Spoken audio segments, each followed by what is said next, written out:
Muy buenas tardes, muchachos. Hoy vamos a hablar un poco sobre la teoría cromosómica de la herencia y vamos a comenzar a hablar sobre el monje Mendel. En esta clase de genética vamos a hablar un poco sobre Gregorio Mendel. Fue un monje que se pasó gran parte de su vida planteando guisantes y viendo cómo crecían las siguientes generaciones. Lo realizó en 1865-1866, pero publicó sus resultados ya demasiado tarde, ya que su trabajo no fue muy tenido en cuenta y murió así. Postuló que habían unos factores hereditables o heredados, y luego llegó Sutton en 1902 a Estados Unidos y Boneri en Alemania.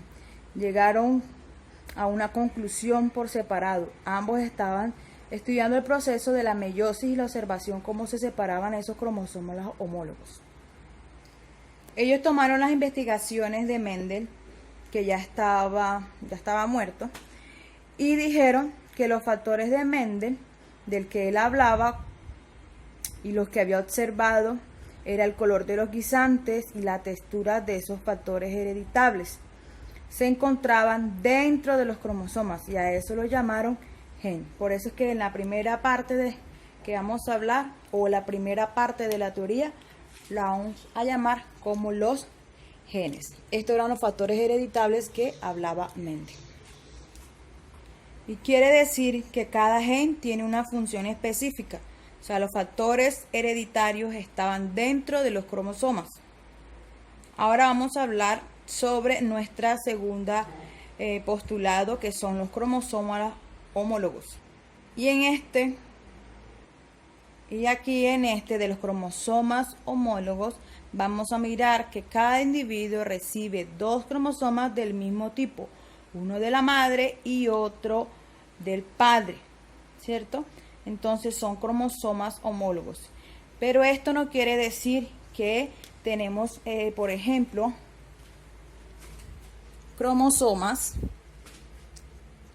Ustedes saben que nosotros tenemos 46 cromosomas, pero estos cromosomas no van a ir del 1 sucesivamente hasta el 22, sino que va a haber un par de la madre y un par del padre, y así sucesivamente. Un par del padre, un par de la madre, hasta llegar a los 22 cromosomas. Y estos 22 cromosomas serían los autosomas, que le llamamos. ¿Y por qué ahora estamos llamando los heterocromosomas? Los heterocromosomas que vemos aquí son los que están ligados al sexo, ¿cierto? Los diferentes tipos de cromosomas sexuales que determinan tu sexo. O sea, si eres hombre o mujer de todos los demás. Entonces vamos a decir que serán heterocromosomas o cromosomas sexuales. Esto también lo podemos llamar cromosomas sexuales. Cromosomas sexuales. Y a los autosomas podemos llamarlos cromosomas autosómicos.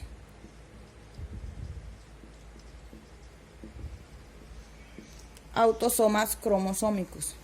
Quiere decir que aparte, porque tenemos 22 cromosomas autosómicos, entonces debemos tener un cromosoma que nos hace falta para tener los 23 y 23 cromosomas, pero ese cromosoma son los heterocromosomas sexuales. Quiere decir que tenemos, vamos a hacerlo aquí al ladito, tenemos el espermatozoide, ¿cierto?, que tiene N, y el óvulo, que tiene N. Estos dos, al unirse, ¿cierto?, van a formar una célula, un cigoto, y este es más grande, 2N. Quiere decir que estos son los cromosomas sexuales, y también podemos decirle que serían X y tendrían también cromosomas XY para los hombres. Estos 3 puntos fueron el inicio de la teoría cromosómica de la herencia. Luego, en 1902, llegó Morgan y Bridges en 1906. Morgan comenzó primero a explicar sobre los procesos cromosómicos en la mosca de la fruta. Añadieron unos conocimientos más y se llegó a completar que esta teoría cromosómica la lograron hacer una imagen real de lo que está ocurriendo dentro de las células, lo que ocurre dentro del núcleo y que tiene que ver con la transmisión de caracteres genéticos. Entonces ahorita vamos a hablar sobre la disposición lineal, porque ellos hablaron que a pesar de que sí existían genes y que estaban dentro de esos cromosomas, añadieron que se colocaban linealmente. Están ordenados en fila india. Entonces este fue el otro postulado, que hablaron que los genes estaban linealmente. Luego, en el quinto punto, ya la quinta parte sobre el entrecruzamiento de cromatidas, hablamos sobre el entrecruzamiento de cromatidas homólogos. Quiere decir que estamos llegando a la conclusión de esta teoría cromosómica de la herencia, que nutre desde la investigación de Mendel y se complementa con los avances de la genética molecular y biología celular.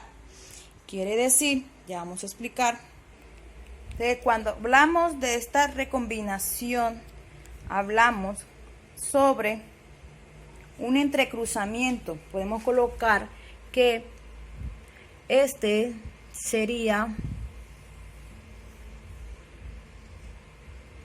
un cromosoma de la madre y este sería un cromosoma del padre. Cuando existe este entrecruzamiento del padre y de la madre, donde este cromatida pasaría al padre y esta a la madre, dado el entrecruzamiento, entonces saldría que los futuros hijos van a tener de la madre y van a tener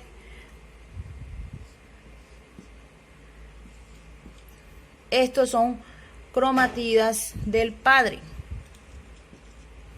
y por ende los hijos de esta recombinación podrían salir con alelos. Estos serían dominantes, estos serían alelos recesivos y podría salir un hijo con recombinación recesiva. Y a esto le vamos a llamar esto recombinación. Por último, podemos llegar a la conclusión que de esta teoría cromosómica podemos definir que fueron 5 partes que hablamos, pero en sí hablamos y la podemos concluir por medio de 3 teorías, que son los factores hereditarios, están en los cromosomas y le vamos a llamar genes. La otra sería que los genes están ligados linealmente, o sea que tienen una disposición lineal, y la otra sería que el entrecruzamiento, ¿cierto?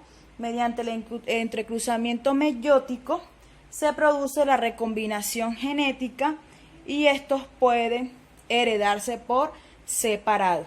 Entonces aquí ya hemos hablado sobre los 5 puntos y que en conclusión podemos definirlos en 3 sobre esta teoría cromosómica que hizo parte Mendel. No sabía, ¿sí?, que estaba realizando estos tipos de entrecruzamientos cuando hacía pruebas con esos guisantes, y que después llegaron Sutton y Boneri y luego pasó a Morgan y a Bridges. Esto ha sido por hoy. Muchas gracias.